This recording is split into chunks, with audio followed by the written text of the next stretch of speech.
The city of Rome originated from a settlement of farmers and shepherds, making their homes on the hill later called the Palatine. Rome perhaps means the city on the river, or more likely, city of Ruma, an ancient Etruscan family. And Roman civilization has its very roots going back to the mysterious Etruscans.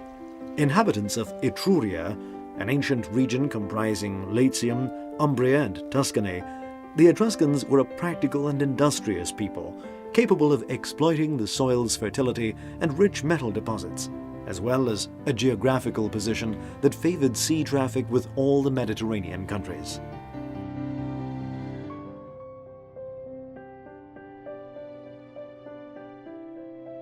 In 1948, at the western end of the Palatine, the floors of 3 huts were brought to light, dating back to the Iron Age, when, according to the ancients, Rome had been founded. It's presumed that the Romans attributed the hut to Romulus, first king of Rome.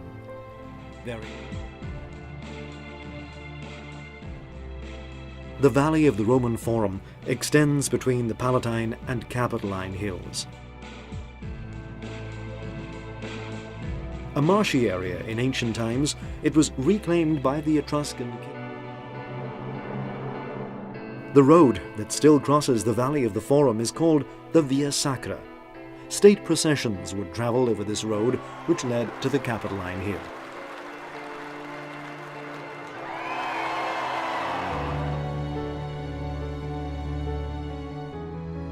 The Arch of Titus was built in 81 AD by Domitian, Titus's brother and successor. The arch commemorates the emperor's victory in the Judaic campaign of 70 AD. Some games played by the people as they waited, not unlike checkers or tic-tac-toe, can still be seen etched into the marble of the portico and steps facing the piazza.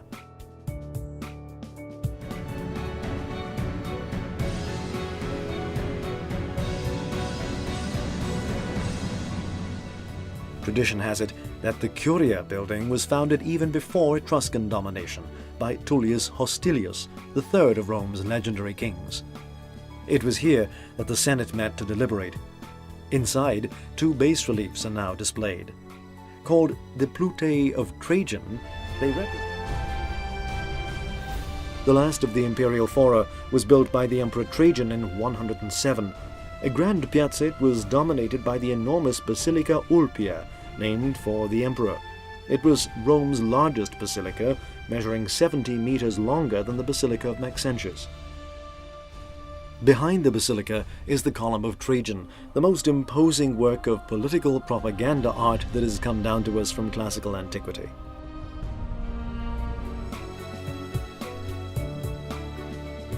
Although the original construction was by Augustus's trusted associate, Marcus Agrippa, the temple as we see it today was built 200 years later by the Emperor Hadrian.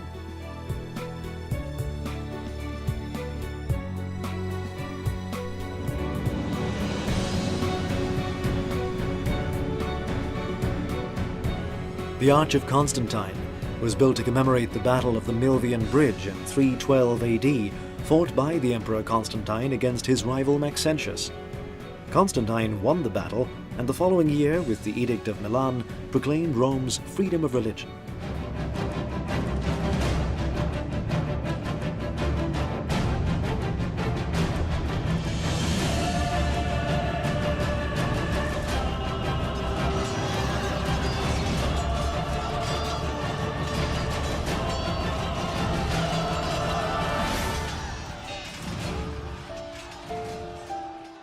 To give Rome a large amphitheatre, and to return to the Romans a portion of what Nero had taken to build his Domus Aurea, this was the dual purpose of the Emperor Vespasian's building of the Colosseum.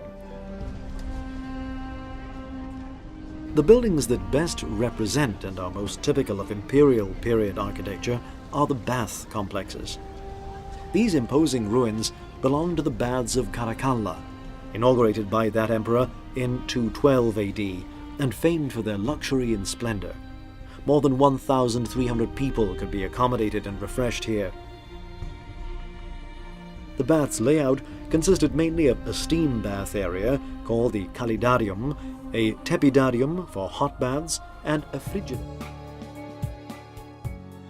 As in every large theatre in Rome, the Colosseum's auditorium would be covered by the Velarium, an enormous curtain that would be hoisted up by a system of ropes and stays to cover the entire volume of the building, thereby allowing spectators to mingle. The Colosseum was built in record time, barely 5 years, using the labor of more than 40,000 slaves. The works were performed by organizing 8 independent work sites, 2 for each quarter of the ellipse.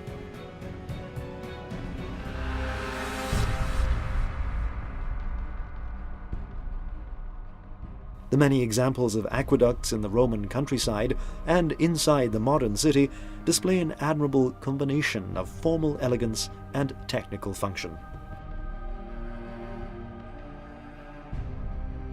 A true crossroads of aqueducts can be found at the city gate of Porta Maggiore, built by the Emperor Claudius in 52 AD, and one of the most monumental edifices. Palazzo Massimo alle Terme is home to the Ancient Art Division of Rome's Archaeological Museum, the collection of the most significant works of art produced between the end of the Republican era and the late Imperial era.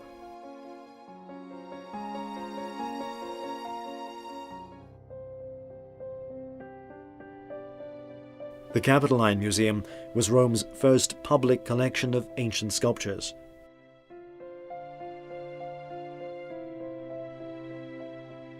In the center of an octagonal room stands the famous Capitoline Venus, a Roman copy of a Hellenistic original derived from an Aphrodite by Praxiteles.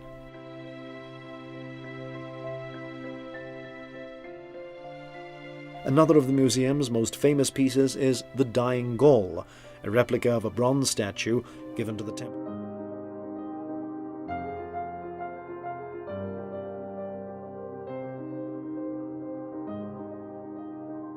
Located in the modern neighborhood of EUR, the Museo della Civiltà Romana was built for Fiat and donated to the city of Rome.